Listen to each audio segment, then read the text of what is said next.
할렐루야. 네, 오늘도 좋은 날입니다. 자, 오늘 우리 요한복음 11장 말씀을 나누겠습니다. 9월 특별히 특세 동안 우리 죄에 대해서, 어둠에 대해서, 사망에 대해서 그한 소극적인 것들을 처리하시는 주님에 대한 그런 말씀을 나눴습니다. 오늘 특별히 11장 말씀을 다시 한번 좀 더 깊이 나누길 원합니다. 오늘 11장 25절과 26절, 우리가 잘 아는 말씀이죠. 요한복음 11장 25절에서 26절 말씀을 합독하면, 예수께서 이르시되 나는 부활이요 생명이니 나를 믿는 자는 죽어도 살겠고 무릇 살아서 나를 믿는 자는 영원히 죽지 아니하리라. 이것을 내가 믿느냐. 요한복음의 핵심은 우리 주님이 우리 가운데 생명으로 오신다는 것입니다. 그래서 이 기본적인 이 생명의 사역에서 이 우리를 생명의 주님을 누리지 못하게 하는 두 가지 큰 요인이 있는데, 그 첫 번째는 종교라는 하나의 테두리입니다. 종교는 어떠한 교리와 지식을, 어떤 형식과 의식은 가르쳐도 살아있는 하나님을 섬기지 못하게 합니다. 그들은 살아있는 하나님보다 어떻게 보면 어떤 의식과 규례와 어떤 가르침에 집중을 합니다. 그러나 우리의 참된 신앙은 생명이신 살아있는 하나님을 섬기는 것이 우리의 신앙의 핵심인데, 그 종교가 생명의 하나님을 누리는데 아주 무척 방해한다. 주님이 실제로 이 땅에 오셨을 때도 가장 주님의 생명의 사역을 방해했던 것이 종교자들이었다. 그리고 두 번째는 11장에 나왔던 것처럼 사람의 어떤 의견이다. 그래서 우리 밖에는 종교가 주님을 누리지 못하게 하고, 또 우리 안에서는, 교회 안에서는 사람들의 의견이다. 주님이 이렇게 하시고 싶은데 사람들은 항상 자기 의견을 내면서 안 됩니다. 늦었습니다. 할 수 없습니다. 늘 그런 의견을 내기 때문에 주님의 역사가 좌절되고 방해될 때가 많다. 그래서 어찌하든지 우리는 이 종교의 틀에서 벗어나고 또 합당한 하나님의 생명을 누리기 위해서는 우리의 의견을 붙잡는 것을 내려놓을 수 있어야 된다. 그럴 때 우리가 하나님의 진정한 축복을 누리게 될 줄 믿습니다. 오늘 주님께서 나는 부활이요 생명이다, 이런 말씀 안 합니다. 생명이라는 것은요, 이 생존하는 능력이죠. 그래서 저는 생명도 아주 강한 힘을 갖고 있지만, 사실 생명보다는 이 부활이라는 것이 더 강력. 왜? 이 생명은 스스로 생존할 수 있는 그런 강한 능력을 갖고 있지만, 부활은 어떤 설사 죽어도 어떤 반대도 이길 수 있는 능력을 더 말합니다. 그래서 생명도 강한 것이지만 부활의 능력은 더 강한 것입니다. 그래서 나는 이 특별히 사망이 우리 가운데 올지라도 결국 이 부활은 이것을 이기고 정복하는 능력을 가지고 있다. 그래서 우리 주님께서 나는 부활이요 생명이라고 말씀을 이렇게 우리 가운데 하십니다. 그래서 어쩌든 우리 신앙생활에서 이 부활의 생명을 누리는 그런 훈련이 돼야 된다. 그래서 아까 말씀한 이 두 가지, 내가 종교적인 그러한 의식이나 형식에서 벗어나고 또 내 의견에서 내려놓을 수만 있다면 우리 안에서 생명으로 부활로 역사하는 주님을 최고도로 누릴 수 있다. 이것이 가장 기본적인 이해를 갖고 있어야 됩니다. 그래서 의견을 내려놓는 그런 훈련, 의견이라는 것이 사실 자기 자신이죠. 자아를 포기하는 것이, 우리 옛사람을 포기하는 것은 의미합니다. 그렇다면 이제 요한복음 11장에서 핵심적인, 요한복음은 우리에게 주님이 생명으로 역사하시는 건데, 부활로 역사하시는 건데, 가장 우리 11장에서 우리 주님께서 이제 나사로가 죽습니다. 잘 알다시피. 그래갖고 마르다와 마리아가 우리 주님께 사람을 보내죠. 우리 오라비가 죽게 됐습니다. 주님 오십시오. 도와주십시오. 그러니까 주님은, 요한복음을 자세히 읽어보면 주님은 그 소식을 듣고 곧바로 오지 않았어요. 이틀을 더 계셨어요. 그리고 나서 이틀 후에 우리가 나사로를 보러 가자, 이렇게 말씀을 하십니다. 그래서 결국 주님이 늦게 오신 이유는 아니지만, 주님이 늦게 가신 이유 중에 하나는 결국 주님이 늦게 가심으로 마리아가 마르다가 느낄 때는 죽었다냐, 나사로가 죽게 되죠. 그러니까 늦게 왔기 때문에 우리 나사로를 살 수 없다는 그런 생각을 많이 갖게 됩니다. 근데 우리 주님은 사실 의도적으로 늦게 가셨어요. 왜? 사실 하나님의 역사는요, 우리를 살리는 것입니다. 근데 이제는 우리가 보통 이렇게 치유라는 단어가 있고요. 신약 성경에서 그다음에 하나는 소생이라는 단어가 있어요. 살리는. 그러니까 우리 하나님은 생명으로 우리를 어떻게 해요? 살리러 오신 분입니다. 우리 하나님은 우리가 어떤 질병 가운데 있을 때, 어떤 문제 가운데 있을 때 그 문제만 달랑 치료하는 하나님이 아니셔요. 우리가 그냥 많은 오해를 하죠. 저는 종종 이제 어떤 신학생들이나 성도님들, 오래된 성도님들, 사역자들한테 이런 얘기를 듣습니다. 자기가 내 환경을 바꿔달라고, 고난의 환경을 바꿔달라고 그렇게 기도를 많이 했는데도 거의 잘 응답이 안 됐다는 그런 고백을 종종 합니다. 여러분들은 종종 고난의 환경이 있을 때 하나님 이 문제를 좀 해결해 주십시오. 날 여기서 좀 벗어나게 해주십시오. 그러니까 그렇게 기도를 많이 해도 많은 경우에는 절대로 그런 고난의 환경들이 변하지 않는 느낌을 많이 가져요. 여전히 그 고난의 환경이 더 힘들어지고 더 어려워지는 느낌을 실제로 영적으로 체험을 많이 합니다. 그래서 나중에는 결국 내 뜻대로 내가 원하는 대로 안 되니까 결국 나중에 포기하고 절망하고 진짜 나는 할 수 없다. 이렇게 완전히 내가 어떻게 보면 죽었다고 느낄 때 하나님의 역사가 나타나요. 실제로 대부분 실제로 그렇습니다. 그래서 아까 나사로도 우리 주님이 병들었을 때 오지 않고 완전히 어떻게 했을 때? 죽었을 때 와요. 그래서 그리고 나서 무엇을? 바로 예수님의 그 생명과 부활의 능력을 나타낼 수 있도록 하나님 영광을 나타내서, 그것이 어떻게 보면 이 성경의 하나님의 주님의 사역의 핵심적인 요소입니다. 그래서 우리가 조금 이렇게 문제가 있을 때 하나님 이 문제를 해결해 주시옵소서 이럴 때 금방 응답되는 경우는 그렇게 많지 않습니다. 그러나 여러분들이 아주 바닥을 가고 죽고 나는 죽었다, 너 더 이상 소망이 없다, 이제 끝났다, 이럴 때 하나 주님께서 우리에게 오셔서 우리를 어떻게 살리신다는 거예요. 우리는 주님은 우리를 온전하게 변화시키는 걸 원하셔요. 예를 들어서 우리는 여러 가지 질병을 가지고 있습니다. 어떤 환경에 문제가 있어요. 우리가 성질이란, 예를 들어 성질, 여러분들이 어떤 안 좋은 성질이 있어요. 그래서 기도하죠. 하나님, 내가 이 안 좋은 성질 때문에 우리 가정에서도 우리 아내한테도 참 어려움을 주고, 또 직장에서도 교회생활 봉사하는데도 어려움을 주는데, 하나님, 내가 이거 좀 안 좋은, 급하고 이게 좀 이렇게 이런 성질이 좀 없애주시고 고쳐주시옵소서, 이런 기도를 여러분들 해야 하네요. 합니다. 근데 여러분 그런 기도 응답 받았어요, 안 받았어요? 안 받았어요. 그런 응답이 안 돼요. 그런데 그냥 그런, 왜 응답이 안 되냐는 뜻은요, 여러분들이 그 성질을 고쳐달라고, 좀 개선시켜달라고 그렇게 기도를 많이 하는데, 우리 주님은 우리를 좀 조금 고치고 조금 개선하고 이런 목적이 아니셔요. 우리는 우리 주님은 완전히 우리를 살리고 변화시키는 목적이에요. 부분적으로 고치는 거 원치 않습니다. 우리 하나님은 완전히 바꾸는 거예요. 그래서 그 성질 때문에 결국 가정에서도 큰 문제가 생기고, 직장에서도 문제가 생기고, 교회 봉사할 때도 완전히 사람들과 싸우고 다투고 포기가 돼갖고, 이제는 여러분 스스로도 나는 끝났어, 나는 이제 이것 때문에 망했어, 이제 그럴 때 주님께서 내가 끝났다고 느낄 때 주님이 오셔갖고 내 온 존재를 변화시켜서 진짜 새 사람을 만드는 것이 우리 주님의 목적이다. 이것을 우리가 아셔요. 그렇지 않으면 신앙생활 할 때 많은 이렇게 이해 안 가는 요소가 많습니다. 왜? 우리 주님은 부분적으로 우리를 해결해 주지 않습니다. 우리를 온전히 바뀌기를 원하죠. 믿으시면 아멘. 우리가 온전히 바뀌려면 우리가 확실하게 죽어야 돼. 확실하게 죽을 때 내 아의 온전한 부분이 아니라 다시 온전히 살아나는 그런 역사다. 하나님의 기본적인 원칙은 대부분 그렇습니다. 그러니까 우리가 요한복음 2장의 첫 번째 표적이 뭐냐면 바로 물이 변하여 포도주가 된 사건. 이 물이라는 것은 그냥 여기서 보면 사방을 의미하죠. 침례, 그런 뜻을 갖고 있기 때문에, 그러니까 이 사람이 죽음으로 가득 차 있어야 포도주로 변화된다. 사망이 가득 차야 부활의 영광이 나타난다. 그래서 그냥 니고데모 같은 조차도 사실 그 사람도 영적으로 완전히 죽은 사람입니다.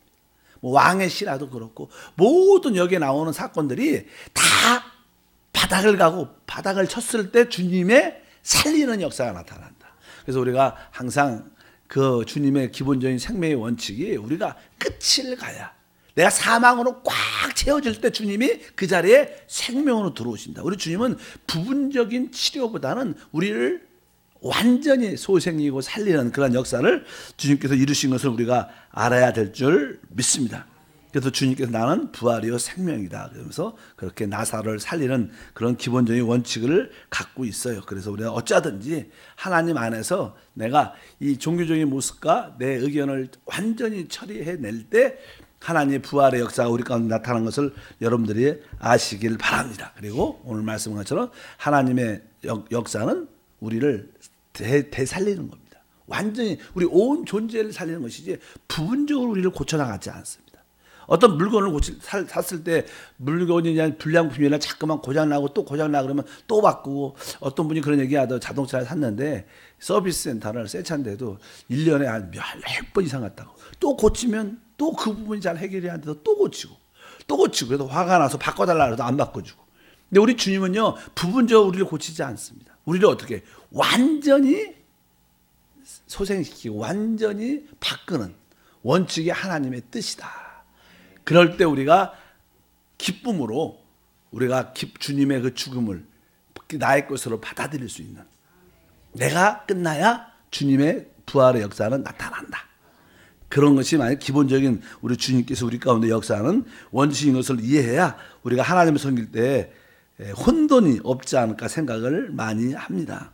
그리고 이제 우리 아까 다시 한번, 이제 주님께서는 나사로를 이렇게 살리셨어요. 살리셨을 때 나사로가 이렇게 살아나고 나서 한편적으로 주님을 사랑하는 자들에게는 놀라운 축복이 됐지만, 또 반대하는 종교자들에게는 예수님을 죽이기로 작정하는 계기가 됩니다.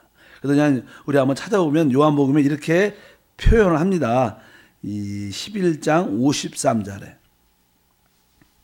53절에 이날부터는 그들이 예수를 죽이려고 모의하니라. 그러니까 죽은 이제 나흘이 된 그 나사로를, 썩은 냄새 나는 나사로를 살리셨는데, 이것은 다른 사람들에게, 우리 믿는 자, 주님을 사랑하는 자들에게 아주 기쁨과 축복이 됐지만, 또 반대 종교자들에게는 아주 더 악하게 되는, 그래서 그때부터 나사로를 어떻게 예수님을 죽이기로 모여서 모의하는 그런 사람들이 됐다. 그래서 우리가 교회 안에서 여러분들이 하나님을 진심으로 잘 섬기는 일꾼들이 돼야 된다. 교회 안에서도 영적으로 교회를 파괴시키려는 그런 의도를 잘 모르죠. 이 사람들도 사실 하나님을 잘 믿는 열심이라고 생각했지 자기도 나쁘다고 생각하지 않습니다. 많은 교회에서도 봉사할 때 좋은 의견을 내고 많은 일을 하고 교회가 건전한 방향으로 가야 된다, 올바른 방향으로 가야 된다, 그런 얘기를 많이 하는 사람들이 종종 많습니다. 그것이 그럴듯하게 보이는 것처럼 보여도 사실 그것은 교회를 해파하고 교회를 깨트리는 일인 것을 우리가 인식은 해야 될 것이다. 그리고 저는 또 하나 여기서 저는 말씀 기억해야 될 것은, 죽은 나사로가 부활을 하게 돼요. 근데 이 부활의 체험은 모든 사람들이 사실 하지 않습니다. 아니 뭐 나중에 부활할 때 다 부활하죠. 그러나 우리가 이 땅에서 사는 동안에 부활의 체험을 어떤 사람이 할 수 있는가? 그래서 적어도 주님을 사랑하고 추구하는 사람들이 부활의 생명을 맛볼 수 있어요. 이 땅에서. 여러분들 그걸 기억해야 됩니다. 뭐 믿지 않는 사람들, 믿음이 없는 사람들은 이 부활의 능력을 그렇게 맛보지 못합니다. 진짜 마르다도 그렇고 마리아도 그렇고 나사로도 어떤 사람들이에요? 주님을 사랑했던 사람들, 주님을 추구했던 사람들, 늘 주님의 말씀과 성령의 충만함을 사모했던 사람들이기 때문에 그런 역사에 사망이 와도 하나님의 은혜 가운데 부활의 능력을 체험할 수 있는 기회를 가질 수 있다는 거예요. 그래서 여러분들도 여러분들은 새벽에 늘 나와서 하나님께 기도하면서 주님을 사랑하는 마음이 있기 때문에 여러분들은 항상 이게 부활의 능력을 체험할 수 있는 기회가 있다는 거예요. 여러분들이 어떠한 사망이 와도, 어떠한 절망이 와도, 어떠한 문제가 와도 여러분 안에는 부활의 능력이 나타날 가능성이 훨씬 높아요.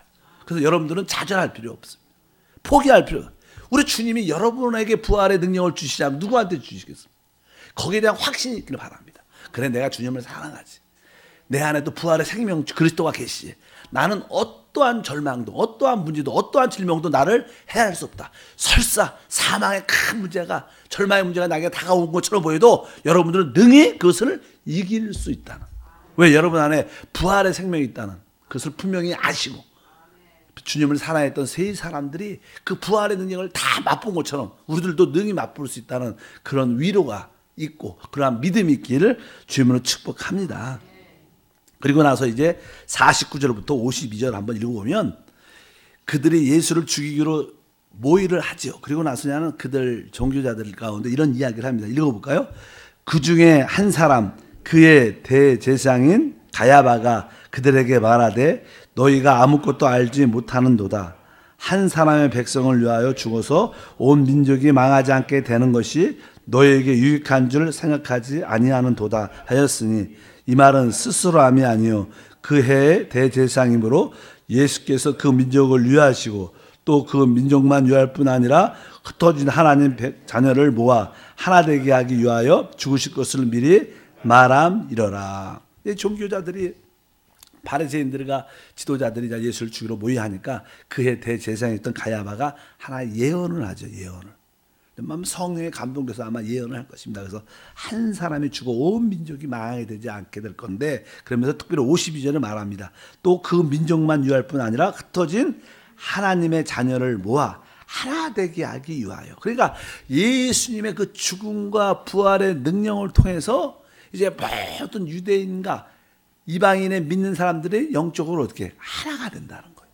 실제로 지금 그러지 않습니까? 주님의 죽으심과 부활을 통하여 우리 역시 구원받고 또 이제 하나님이 선택한 유대인들도 다 구원받아서 우리 모두가 하나님의 영광스러운 집으로 지어지는, 그러니까 죽음과 부활을 통하여 하나님이 우리를 하나로 만들어내는 그런 과정 가운데 역사한다. 그것이 하나의 큰 계시의 모습인 것을 우리가 기억해야 된다. 그래서 요한복음 우리가 11장을 한번 이렇게 다시 한번 확인할 때 주님이 어떻게 우리에게 부활의 생명을 오시는가. 그 부활의 생명을 체험하는 길은 내가 확실하게 죽어야지 오는 거예요. 부활의 생명이 나타난다. 우리 주님은 우리를 부분적으로 고치시는 분이 아닙니다. 우리를 완전히 우리가 죽어야 우리를 다시 살리시는 분이시다. 그것이 하나님의 기본적인 핵심의 요소다. 그래서 여러분들이 하나님 안에서 깨끗하게 빨리 기쁘게 죽는 마음의 훈련을 받아요. 내가 십자가를 기쁨으로 지겠다. 길은 여러분들 그러면 꼭 죽을 것 같고 망해갖고 손해볼 것 같고 억울한 것처럼 보이지만 기도에서 성령의 은혜로 말미암아 십자가를 받아들이고 기쁨으로 내가 손해보고 기쁨으로 받아들이지 뭐.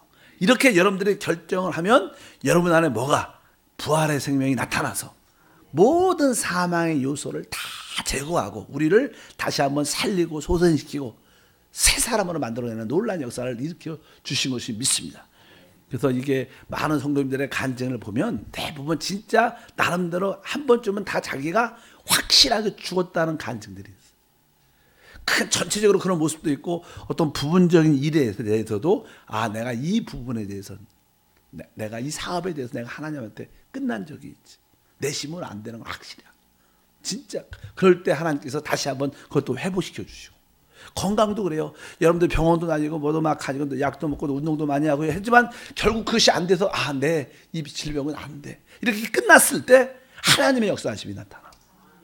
부분적으로 하나님 치료하는 게 완전히 우리를 소생시키는 것이 하나님의 생명의 원칙이다. 바로 그래서 우리 주님은 우리에게 왜 오셨냐? 우리 안에 우리의 완전한 생명이 되기 위해서. 여러분들이 여러분 안에 계신 예수님을 여러분의 모든 것으로 받아들이는. 가서 여기 계시록에 우리 요한복음의 마지막 여기 11장에 이제 마지막 죽은 나사로를 살리는 이 사례 어떤 이 기적이 더 이상 다른 보다는 기적 얘기가 하나도 안 나와요. 이게 마지막 기적이에요. 그러니까 요한복음은 이렇게 생명의 책이니까 마지막 생명의 사역의 핵심이 뭐예요? 완전한 사망을 완전히 생명으로 부활시키는 거예요. 하나님 목적을 우리에게 보여주는 줄 믿습니다. 근데 그 부활의 능력을 체험하지 못하는 두 가지. 첫 번째는 종교. 여러분 종교적인 사람이 되면 절대로 안 돼. 두 번째는 내 의견을 내려놓을 수 있어요. 그러면 여러분 안에 부활의 생명은 항상 나타날 겁니다. 항상 역사할 줄 믿습니다. 우리 모두가 하나님의 영광을 보게 되는 기적을 갖게 될 것입니다. 하나님 아버지 감사합니다. 주님께서는 부활이요 생명이라고 말씀하셨습니다. 주님은 우리 안에 오셔서 우리의 모든 상황에서 우리의 부활이 되기를 원하시고 우리의 생명이 되심을 믿습니다. 이 우리 안에 계신 부활의 주님을 누리지 못하는 두 가지 요소를 다시 한번 우리 성도들이 기억하시고 종교적인 모든 틀에서 벗어나고 또 내적으로 내 의견을 내 생각을 붙잡는 거기서 벗어나게 도와주셔서 주님이 우리 안에 마음껏 역사할 수 있는 하나님의 영광을 보게 도와 주시옵소서. 설사 우리에게 사망의 음침한 올짝이, 큰 문제, 질병, 두려움, 물질에 사람의 어려움이 있을지라도 두려워하지 말게 하시고 우리 안에 모든 것을 소생시키는 부활의 주님을 믿고 믿음으로 나가는 우리 모두가 될 수 있도록 축복해 주옵소서. 주 예수 이름으로 기도함나이다. 아멘.